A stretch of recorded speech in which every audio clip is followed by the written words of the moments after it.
to the Whoa, That's Good podcast. I am thrilled today because this has been a long time coming. I finally have Pastor Alex Seeley on the podcast, and I couldn't be more excited because people don't always know this. I do tell like half the people I talk to, but Alex is actually part of the reason why I started speaking. I saw her speak and preach one day, and I was like, wow, it impacted my life so much. It was the first time I responded to an altar call. And from there, God just began to speak to me about speaking like she did and preaching. And so, Alex, I'm thrilled to have you on the podcast. You are so special to me.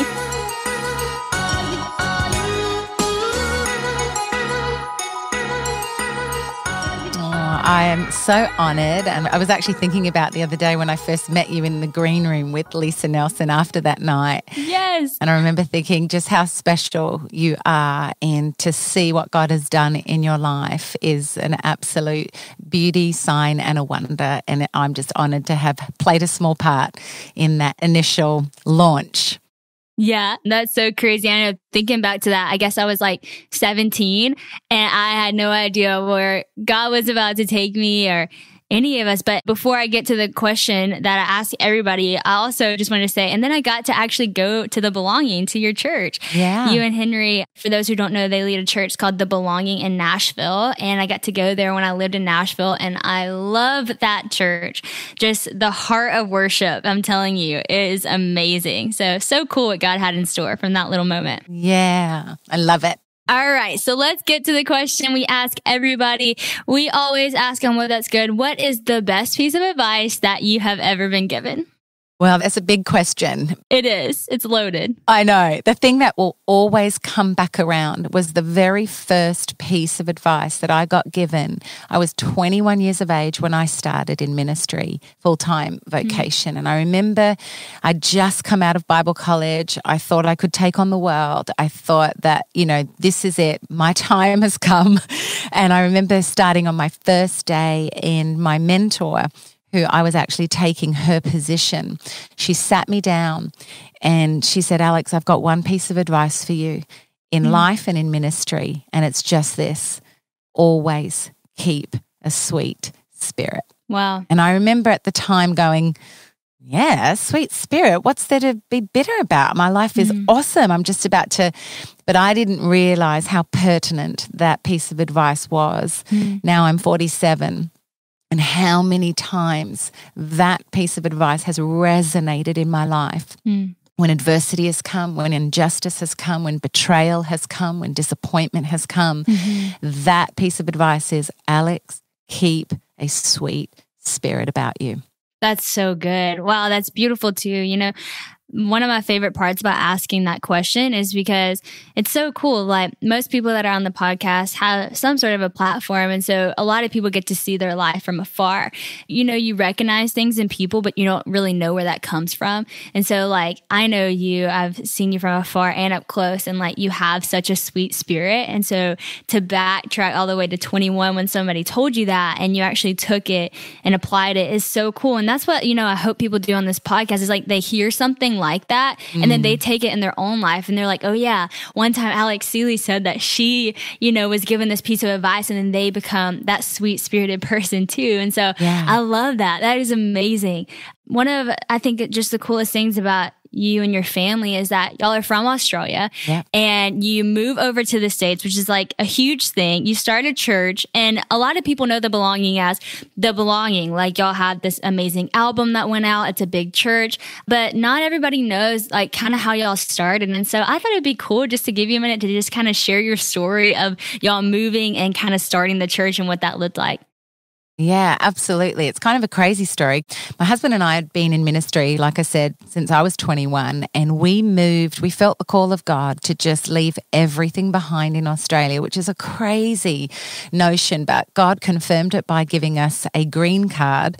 So we packed everything up and we moved to Nashville, Tennessee, and we didn't know what on earth God was doing because we'd been serving a ministry for like just under 20 years, and we thought we're going to be there forever. And so we'd always been second in charge, always helping our senior pastors. And when we moved to America, it was quite daunting because we knew nobody, we had no job lined up, and we were just living off our life savings. He's a record producer and mix engineer, and so he got about doing his work. But for me, I've always been in ministry, and I came to the South and realized that there was no place for me in any of the churches. But what we discovered in that year in 2012 was the lack of pastoral care for the music community and the artists that were traveling from Wednesday through to Monday, and they weren't in church. And something awakened in me where I saw a need where there were these sheep without a shepherd and that looked quite harassed and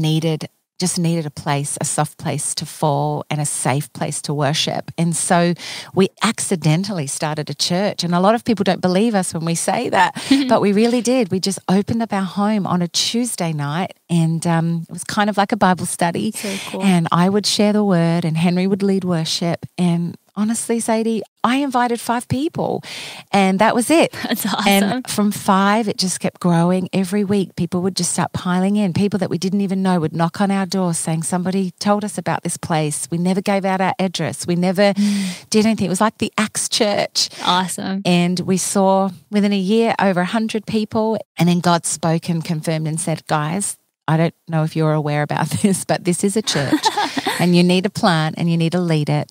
And the rest is history. And wow. So, amazing. Now we've got a big church. Amazing. Oh, I love it. I love that nothing about it really is that traditional. I mean, it's just awesome. You're right. It's so the Acts Church. I remember Lainey is one of my best friends, and we were roommates whenever we started going to the Belonging. And I'm not kidding. We would dance into church. Like, we were like so giddy every Tuesday.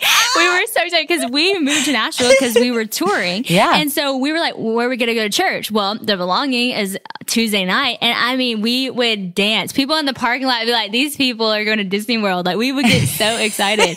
And just because God is he's in every place, he's everywhere, but y'all just invite a space to just recognize that he's here. Yeah. And it's amazing. And so I love it. I love the church. I love what y'all do. I want to talk to you a little bit about Tailor Made, because she wrote this amazing book called Tailor Made, also The Opposite Life. So you're an author of 2 books right now? Well, just 2 for now. I feel like you got a lot more coming. Oh, I'm on a bit of a break. Yeah. yes. But the 2 are amazing. And Tailor Made specifically, I want to talk to you about, because I think it goes along with kind of the message of my ministry, which is just live original. And it's about just being the original person God created you to be. But I started to think about like Tailor Made is that it's like another level of that, like how you're going to be able to live original is by getting the message that you wrote in Tailor Made, by knocking these labels off your life. And so absolutely, I think it's really timely even to talk about what you wrote. Yes. I just wrote a book called Live, and I worked on it for like 2 years, and it came out right before quarantine. Wow. And it was really crazy because people were saying like, Sadie, do you think it's kind of weird that you wrote this book that's like the subtitle is to have an exciting and fulfilling life, and now we're quarantined? And I like keep saying to everybody that has said that, I'm like, I actually think it is perfect timing. It is so God's timing, because the book is about choosing life whenever you don't want to, when it doesn't seem like it has value or meaning, or it doesn't feel worth celebrating. And so for you, writing a book like Tailor Made and looking at the times we're in, how do you think kind of that message could help people right now with where we're at? Yeah, it was funny. I was actually thinking about how I should relaunch the book, because I think more than ever right now, when people don't understand their identity in Christ, they let every other voice, every other bit of noise dictate who they're becoming and who they are. And God has called each and every one of us uniquely with a perfectly structured mission, that if we know who we are and we remove the labels that everybody has put on us, and let me tell you right from the get-go, it's an enemy assignment to keep you silent and small so that you do not live out your God-given destiny. We are all meant to reflect a facet of the nature and the image of God. When we don't know who we are and we live under a certain label that kills us effectively, we don't rise up to be who we are called to be. And that is a disservice to humanity. It's a disservice to one another, because what we're doing is we're letting the enemy win We are being silent, shut down. Yeah. And then God's like, hold on a minute. I created you to be a world changer. I created you to do something, and everyone has something unique. Stop looking to the left. Stop comparing to the right. Yeah. We all have something unique. So would you just know who I say you are rather than whatever society says you are, whatever culture says you are, whatever your parents say you are. If you've had a negative experience, your teachers, your church leaders, whatever it is, we've all had a negative word placed on us. And sometimes the negative word speaks louder than what God says. And we've got to listen to what God says. That's so good. Amen. For people who maybe haven't read the Bible, aren't Christian, haven't been to church, and they hear these things like, believe who God says that you are. What are some of those things that God says we are, just from reading the word, knowing the word, and speaking it over your kids and people's life? Like, what are those things that you kind of hold on to as labels that God has put on us? Yeah, I think first and foremost, we're a son and a daughter of the living God. Whether you are a believer yet or not, you were made in the image of God, and He is our Father. That's good. And when we understand that we're made in an image of a great, majestic, glorious King, we have an inheritance and we are heirs of that. Therefore, there's something special about us. And so I tell my kids all the time, I birthed you, but you are made in the image of the Father. He is the one that He knows your destiny better than I do. I can guide you and help you discover, but He put gifts inside of you. He put talents inside of you. He put passions inside of you. He formed all of that in my womb. That had nothing to do with me. I was just a carrier and a birther of you. Yeah. But who you are was actually formed before the foundations of the world. God had you in mind before humanity even existed, and He said, you're going to be born at this time, and this is what I've set you out to do. So Psalm 139 actually talks about that we were fashioned and formed in our mother's womb, and that He wrote every one of our days in a book before they even came to be. So whether you know God or not, there is a book with your name on it, and it has details of what you're supposed to do. But the only way we get to know how to do that is if we get to know our Maker. Amazing. And so that's the powerful thought that someone greater than the world made you with purpose in mind. That's so cool. I believe that is going to speak to a lot of people right now, that God made you with purpose in mind. Yeah. That we all have a purpose and we're created for a purpose, by purpose. And so it's amazing. For you in your own life, even to me, you're such an inspiration. I respect you so much and just love the way that you live your life, just so open and everything. And I know you talk about this in the book some, and you preach about this, but for you, even though you were 21 so you were young whenever you went into ministry, when was it for you that you really started to take God at His word? Like, you started to realize, like, wait a second, this is who God says I am.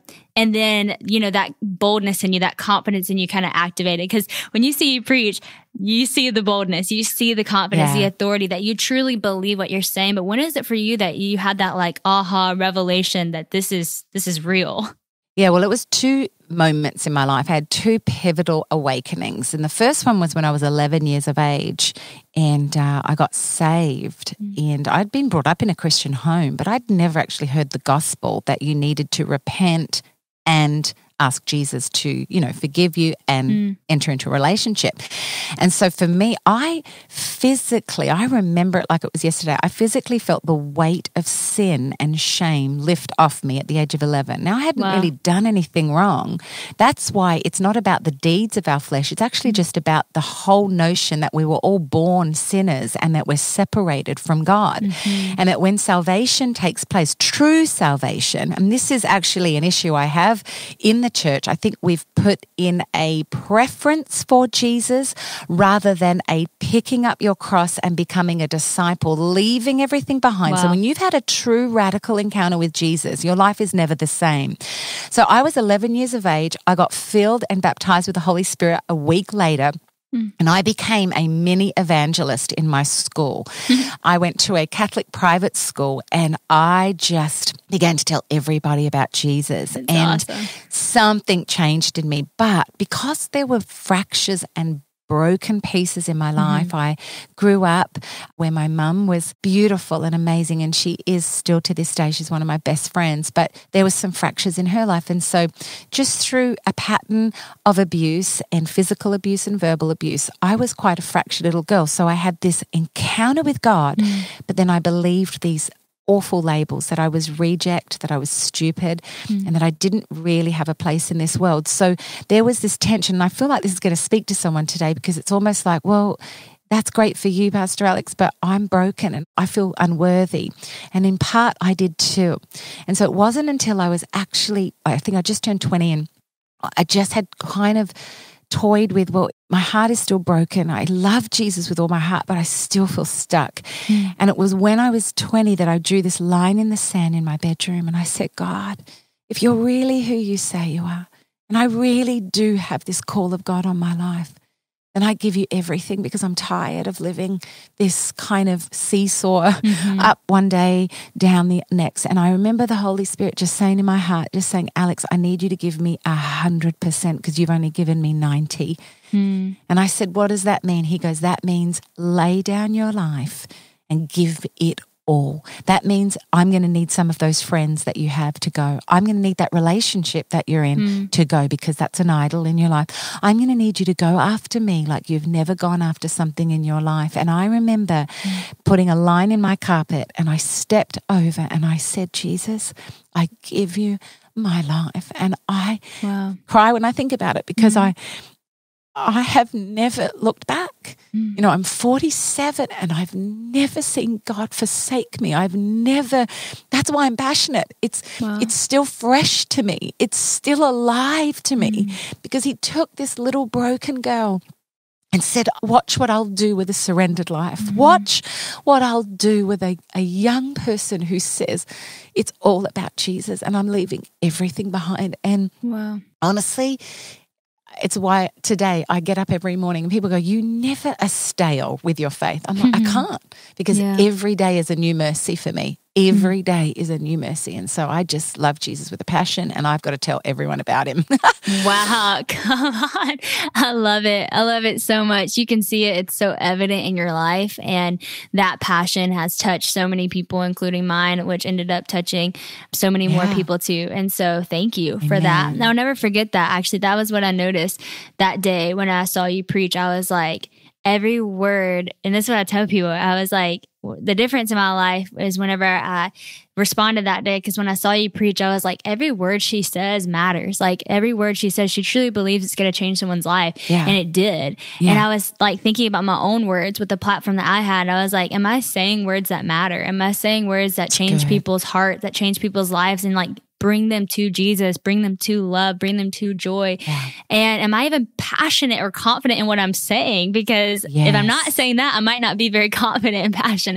And so when I started to talk about Jesus, I started to talk about just what he's done for me, and me giving, and actually truly, like you said, like picking up my cross, changing my life, everything shifting. Like I was no longer afraid to speak because I had so much passion. I was no longer afraid to speak because I was so confident in what I was saying. And so I can just attest to what you're saying. Like when you truly give your life to Christ and you don't go back, you know, you truly pick up your cross, everything changes. And that passion is contagious. It's contagious. Absolutely. And I think it was what the disciples were like. It's why they died for the cause of Christ, because they'd encountered something that changed their lives. So they were like, everybody needs this. And this is why I believe that even God sent Henry and I to Nashville, because when we arrived here, I felt the church as a whole was very complacent and very, like, it was like entertain me rather than making disciples. And so we've been very diligent to make disciples. That's so and good. Not just entertain people and let Christianity be a smorgasbord option, but actually be the only option, you know? I love that. And you know what's crazy is that I think a lot of people from the outside, they might look at the belonging because they see like, you know, celebrities there or people who, and they might think like, oh, well, that would be a church that would bring the entertainment. Yeah. But it's not. I mean, I told somebody every time you go to the belonging, you leave like not just like fed, you leave like convicted in a good way. And like you want action to spark in your life because you and Henry both, like when y'all lead in such a way where you really lead the church. Like you really lead your church to become better and more like the church and the bride of Christ. And it's really, really empowering and really powerful because when you step in, you're like, man, I'm a part of the church, which is awesome. And so I actually was talking to Christian about, you know, what I was going to talk to you about. And I actually want to ask you something just about the church because you know, when stuff comes up in life that we're going through globally or in our world or in our state or in our community, you never shy away from really speaking into it. And I know a lot's going on right now in our world. And so I just wonder, what are you in this time like talking to your kids about, talking to the church about, talking to the people that you pastor? Because, you know, some people listening, they might not go to a church, they might not have a home church right now. None of us are really going to a church. And so just from a pastor's perspective, what are you kind of speaking into people's hearts right now? Yeah, well, there's obviously a twofold thing that's happening right now in our world. And that's obviously this pandemic. That's one thing. And so we've been, what I feel so proud about our church is so many people we've been talking about this, that I feel like we've prepared our church that no matter what circumstances come our way, nothing will move us. And so I've watched our church be resilient and move forward and not fall apart in this season. That's great. It's been incredible to be nimble and flexible and move with the Holy Spirit. We're so used to moving and ebbing and flowing with God that this has not taken us out. Awesome. And our church, you know, those that have lost jobs or those that have lost incomes, those that have actually had their lives turned upside down are not taken out. And so we've prepared our church that God is still on the throne, that He's never let the righteous be forsaken, and that He covers our needs. And when, you know, like even just in terms of giving, nothing has changed. People are still sowing into the kingdom. Why? Because they realize whether we're in plenty or in lack, I can do all things through Christ who strengthens me. So that's been one good thing. The other thing right now is we're dealing with this racial tension on epic proportions. And so yesterday I was able to preach to the church and talk about the day of Pentecost and actually how the day of Pentecost was the birth of the way Jesus wanted church to look like. And that was every nation under heaven in one place. And He decides to pour out His Spirit like He promised in Joel 2:28, that every tribe and every tongue heard the wonders of God in their own language. And I think God was very intentional about saying, this is how I want my church to look like. That one spiritual language that fell in that upper room now translates into everybody hearing the gospel in their own language. He wasn't wanting anybody to change who they are culturally. He just wanted us to be one in spirit. And so now we're leading our church.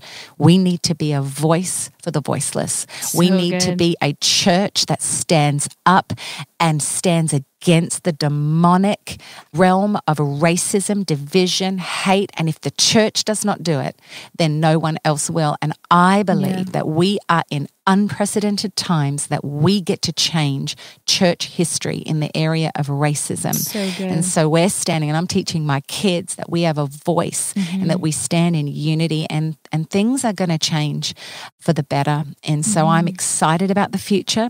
It's going to take a lot of work. It's going to take consistency, but we're going to see change. So great, Alex. I love that. I love whenever you preach because you bring a lot of hope and also just actual practical advice on what to do. And it's really encouraging. I'll end with this. A lot of times I like to pull one of my favorite pieces of advice that I've received from you, learned from you, heard from you. And it's crazy because I'd written this down the other day just to quote, and you pretty much just said it. And you said, our words form our world. Yeah. I love that. And I think it's really powerful and impactful whenever we start to think about that. I mean, we know that our tongue holds the power of life and death. The word talks about that. Yeah. And you just talked about how like you're teaching your kids, you're teaching your church that we have a voice. And like the church right now has a huge we need to be using our words. We need to be using our voice. And so I'm so encouraged by you. I am so inspired. And I just know that this is going to help so many people. Everybody out there listening, I just pray that you would take these words to heart. Pray about them, meditate on them, ask God how you can be a part of that change, how you can be a part of becoming, even learning more about his word, about what he says about you, to be more confident in the words that you're choosing and saying. And so, Alex, thank you so much for being a part of this podcast. I know that this is going to bless so many people. Oh, you are so welcome. It's been an absolute honor. I've just been selfishly just loving the conversation for myself with you. Same. And so I love you dearly. I love your family, and I'm just so proud of you. And I know that this is just, you're just scratching the surface, and thank God for you. Thank God that you're a voice to this generation and the generations to come. And so I champion everything about you. I love you dearly. Oh, thank you so much. That truly means the world. I love you.